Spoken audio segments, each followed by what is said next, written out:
Waaqayyo hiriyaa gaarii namaaf haa kennu, hiriyaa nama gammachiisu, hiriyaa namatti gadda ofii keessattis gammachuu ofii keessattis nama bira dhaabbatu Waaqayyo namaaf haa godhu jedha. Namaaf haa kennu, hunda keenyaaf iyyuu haa kennu. Kaleessa kaaraachuun gammachuu addaarra ture, kennaa adda addaatu ture. Hiriyoonni isaa warroonni miidiyaa kanarratti beekaman tiktookaroonni akkasumas waan hundumti isaanii isa biratti argamanii gammachuu raachee sapiraayizii godhanii gammachuu isaa hirmaataa turanii. Na kanaaf jechuudha Waaqayyo namoota akkasii namaaf haa kennu siin jedha. Gammachuu raacheen bakka inuma kurupheedhuma bakka maal isiniin jedhare jabbilee kamteetu gadi lakkifamtee dhuma ta'e. Akkasumas jecha inni jedhe keessaa tokko jechuudha. Baay'ee tokkotti wannoo jedhe obboleettiin isaa kana dura waggaa gara biyya kanaatti dhuftu biyyi koo inni sunis inni kunis anaaf omaa miti, omaa natti fakkaatu, waan nama firas hin qabne akka omaas hin qabneetti itti dhaga'amaa ture. Garuu ani immoo amma isaa danda'ametti biyyi kun akka ishiidhaaf biyya ishii ta'e, biyya ishii dhugaa akka ishiidhaaf ta'e baay'ee dhama'aa, baay'ee xaaraa, baay'ee itti agarsiisaa. Bakka akkuma ijoollee xiqqootti harka qabee asiif achi deemee asiif asoofee baay'ee akkatti dhaga'amu godhee isaan booda dhuguma amma gammachuun koo gammachuu guutuudha, dhuguma biyyan qaba jedhee biyyadha bakka dura saba yoo doon ta'e biyyadhaanii jedhee ijoolleen Oromoo baay'een bira dhaabbataniiru, baay'een faana gammachuu isaa hirmaataniiru. Raachee kuwaasumaan ani barfadhee soon dhufee baga gammadde siin jenna, baga gammadde baga kanaan si ga'ee waan tokko jechuudha. Waan maalattan kana manu beektu waan tokko nama hin qaqqabu namatti fakkaata. Waggaa 16 fi itti dhamaatii waggaa 16 waggaa akkasitti argatee jechuudha. Bakka maal sitiin jedhare jechuudha. Waaqayyo yoo namaaf deebisu gaafii namaaf deebisu guutuudhuma godhee namaa deebisa. Raachee gammachuu guutuu godhee deebisee fi waan hundi isaanii nama hinaafsisa dhugaa Rabbii. Akkuma ijoollee xiqqoo ija namoonni argitaniitu dhiiftaniitu ta'uu danda'an beeku. Amma mana fincaanii seentee bilbila kollee cheekiin godhadha jettutti eega jechuudha. Bakka ijarraan fudhatu oduma nama faana haasa'u ishii oduma bashannanuu akka ijarraan kaasatu bakka ija ishiirra gonkoo ija ishiirraan kaafatu ishuma eegaa waan sochiidhuma ishii hunda gammachuu ishii hunda bakka gadditee arguun barbaadu jechuudha. Bakka akkuma ishiin qurubbiftu akkuma ishiin taphattu akka ishii wannootti yoo ishiin gara mana fincaanillee deemte gadditee deemtee jedheetu malee waan tokkoof jedheetu bira deemetu hin beeku. Garuu bira deemetoon beekuun siniin jedha. Bakka inni ilaala inuma hordofata. Hordofeeti maal tokko sitti hir'ateedha maalidha. Obboleessa akkasii hunda keenyaaf haa kennu dhugaa Rabbi. Warri qabnu obboleessa keenya nuuf haa eebbisu. Warri hin qabnes immoo obboleessuma abbaa manaa akka isaa kana namaaf haa kennu jechuudha. Kamaalin naree maskii koo bareedduun koo laalin korophifti gammachuun nama kamiirratti hirmaattu. Ishiinis gadda san hunda keessa dabartee har'a jechuudha. Iddoo kana dhaabattee gammachuu isaa hirmaachuu. Wayyoo yoo garaatti baattee jiraatte yaa Rabbii koo maal jechuudha. Waynee! Alaakaasitti raachee akka kuruphee yookaan godhadhu ilaala akka yookaan irraa fuudhanii olii gadi isa darbatan argitu. Gammachuu akkasii kana caalu jiru jechuudha. Laal wayyoo lafaan dhaan.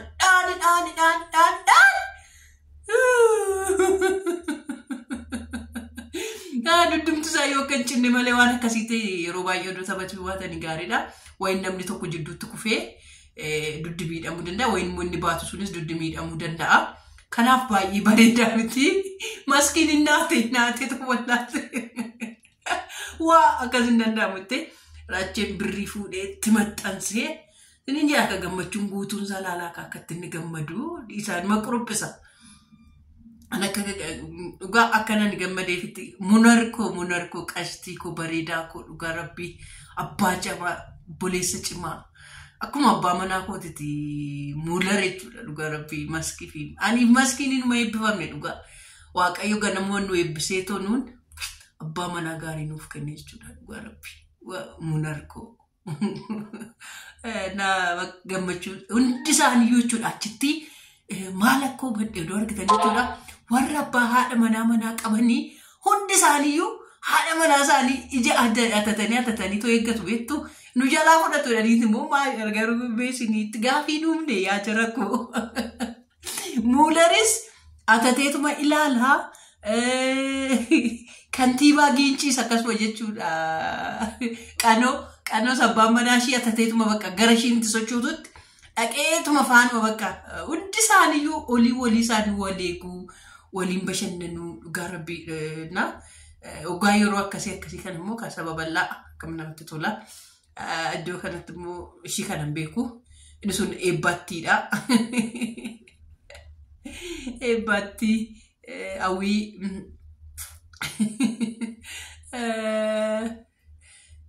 hundi isaaniiyyuu jechuudha qabaroonni bebbeekamoo ija jedhama.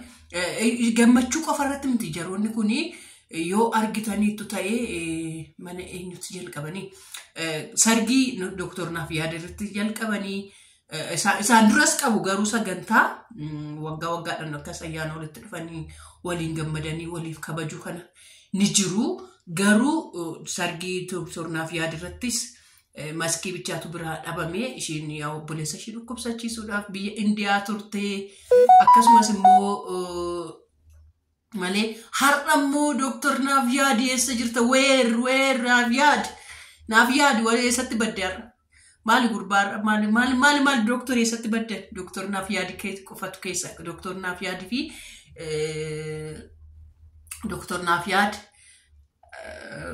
Gammadaashoo fi mannootu biraa dhibi masarat dhaaba kun isaan sadaneessa dhaqanarra isaan sadaneessa keessa dhaqan isaani malee warri kaan hundi isaaniiyyuu jiru. Kun yeroo mana maskii mangeessa yeroo darbee baga fayyitee dhufte jedhan isaan kun hundi isaaniiyyuu dhaqaniiru walitti dhufanii gammachuus gaddas maalis wal bira warra dhaabbatanidha. Ijarraa afaa jennaanii waan hundumaa irratti akkasumatti wal bira dhaabbadhaa siniin jedha waaqayyo koo sinaa eeguu beeksisoota adda addaa ogaan beeksisanii argitaniittu gurmuu qabu jechuudha. Gurmuu mataa isaanii qabu wal gurmeessanii waliin jiru gammachuu waliis waliin gammadu gadda waliis warra waliin gammadanii jechuudha. Jaroonni kuni baay'ee namatti tolu waaqayyo ijaan irraa isaan hambisu har'a karaachuu gammachuu isaa fuulii godhaniif jechuun gammachuu guutuu godhanii fi bakka akka sirriitti inni kuruphisuu akka inni sirriitti sirbu sagalee isaanii sin jala balleesse sirbi ka koopiraayitii qabaa. Kanaaf jennee akkamitti akkasinitti agarsiifnu dhabne malee odoo argitanii baay'ee namatti tolaa jechuudha. Inuma shubbisni eessaan hafee hin jiru. Maskii mangee yaa'u sa'aatii isinitti dheerata inni keessa kutee isinii hambise malee boorana barsiisaa turtee guyyaa waan hafee hin jiru jechuudha. Sirbi hafee hin jiru hundi isaaniiyyuu olii aadaa isaanii sirriitti akka itti barattu akka ishiin argitu obboleettii irraachuu akkuma beektanii. Umurii waggaa 5 taate biyya Itoophiyaati wayim dachee Oromiyaa irraa deemtee kanaaf hin beektu. Iddoo sanitti mucaa qallaa dheeraa hawwiidhaan gara karanaa jiru tokko argitanii yoomiif qajeelchaan illee keessatti makameera har'an arge yoomiif qajeelchaa itti makamuusaa har'an argee warra kaani waan wanta haaraa arge keessa yoomiif qajeelchaa kun mucaa qalloo iddoo garagarasii jiru. Inni har'atti makame atleetiin keessa jira, gaazexeessaan keessa jira, doktoriin keessa jira, artistiin keessa jira, waan keessaa dhibeen jiru, maarkeettiin keessa jira, waan hundumaa qabu jechuudha. Waan fuulli jechuun waan tokko illee isaan irra ga'e ogummaa adda addaa hundi isaaniiyyuu keessa jiru jechuudha. Amma fakkeenyaaf warra abbaa seeraa keessa jiru maalidha jechuudha. Itti teesse ka hawwiin akkuma maqaa ishiitti bareedduudha hawwiin. Ayiraache inuma eeggata bakka inuma eeggata gara isiin sochootu kottu sirbinaadhaan kottu dhandhaan afaan Oromoo barsiisuudhaaf hin dhama'aa waan inni goone jira kunis yoomiif qajeelchaan maali yoo kaameraa maanii irra dhaabdan garuu maal taatan amma irra dhaabe kun eeyyoo nuuf kaateeffadha kiriphisee ko bareedduu ko ijarraa sana hambisu dhugaa ijarraa sana hambisu bareedduu ko obboleettii ofii gammachiisuuf laannoo.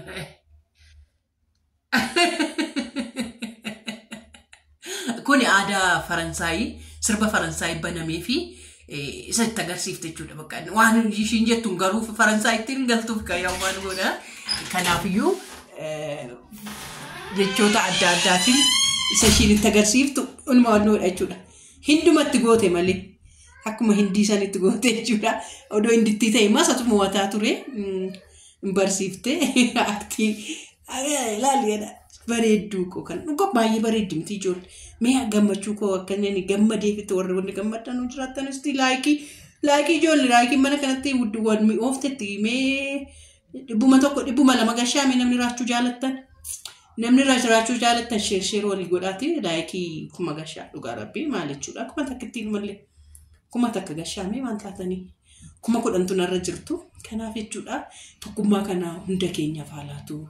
Hundumtu keenya iyyuu bakka bakkatti odoo akkasitti waliin gurmuufne gammachuu akkasii walii dabarsine keessatti warri biyya keessa jirru jechuudha dhugaa rabbii warri biyya keessa jirru akkasitti warroonni akkasii dhugaa maaliif hundumtiyyuu aadaa isaatiin maaliif fakkaatti isaatiin wal barbaada banagaraachii illee aadaa kana indoo mana Oromoo keessatti isaan irratti arge malee warri kaan garuu qabu beektu miti warri kaan qabu qubii mi'aa qabu qubii gammachuu walii qabu waan baay'ee walii qabu baay'eedhaan ol guddisu isaan kun illee gammachuudhuma waan irratti reef jalqabanii isaan kana irratti amma isaan kana reef arge malee warri kaan garuu sirriitti qabu aadaa akkasii kana odoo dagaaggaffamee odoo babal'atee baay'ee namatti toraa dhugaa rabbii bakka gammachuu irraachuu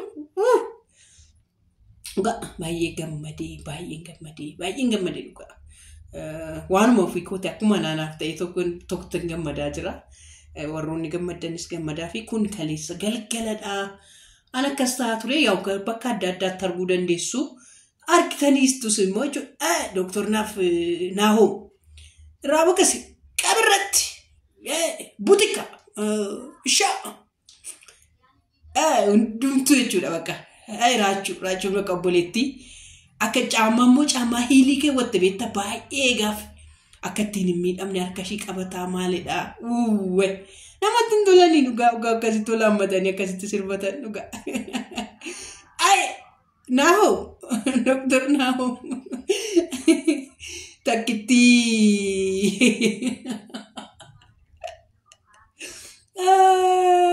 takkitti dhiira shawaa dhugaa mucaa sabbata takkitti warra sabbata. Sibbisuus dooktoriis hanqabu jechuudha yaa sabbata yaa mucaa warra sabbataa jechuudha. Ishii Boorana Wallaggaa ishee eessa jirtu ijoollee gama san keessa jechuudha. Maskii koo namni maskii akka kootti jaalattan jirtu garuu misti laayik godhama ijoollee. Maskii baay'een jaaladha dhugaa rabbi baay'ee jechuudha maskii koo. Naahoo Ragade kana oishi inni sun baay'ee immoo namni iddoo kanarratti haaraa ta'uusaa bartanii namoonni gadi of dhiisee toon hin taphanne yoo jiraate bakka taa'ee ani hin kaane yoomiif qajeelchaa bakka taa'ee bakka sanii qubna gara haasa'a malee ka'een sochoonee namnumti dhufaniituma bira dhufanii itti haasa'anii biraa deemu malee jechuudha. Baay'ee sireesii yoomiif baay'ee bakka jechuudha. Kun warri kaan garuu firiidha bakka hundiyyuu ragadaa ture sirbaa ture gammadaa ture. Kanan siniin jira qashtoota koo dhugaa rabbii warroonni raachuu gammachiiftanii hiriyoonni isaa hundumtuu naannoo isaa Oromiyaan guututu gammadee fi warroonni gammadanii fi gammachuusaa jechuudha. Waaqayyo sinaa eebbifamaa warroonni amma ammaattanaanis na dhaggeeffattanii gurra keessan naa kennitanii haadha eebbanaan jettanii afaan gosa taphattamtu kana naa dhaggeeffattanii eebbifamaa.